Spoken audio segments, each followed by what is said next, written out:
మునగాకు కొబ్బరి తాలింపు చాలా టేస్టీగా ఉంటుంది. ఎలా తయారు చేయాలో చూసేద్దాం. ముందుగా మునగాకు క్లీన్ చేసుకోవాలి. తర్వాత కొబ్బరి పచ్చిమిర్చి బరకగా మిక్సీ పట్టుకోవాలి.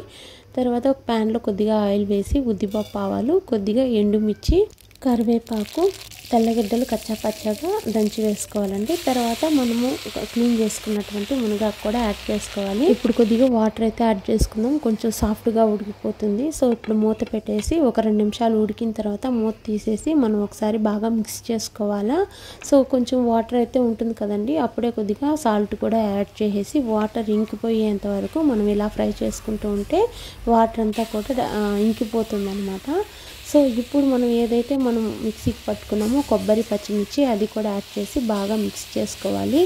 అంతే అండి, చాలా సింపుల్గా అయిపోతుంది. ఇది చాలా టేస్టీగా కూడా ఉంటుంది. ఇది డైరెక్ట్గా మనం రైస్లో కలుపుకొని తినచ్చు, లేదా సాంబారు, రసం ఎటువంటి వాటికి సైడ్ డిష్గా కూడా యూజ్ చేసుకోవచ్చు.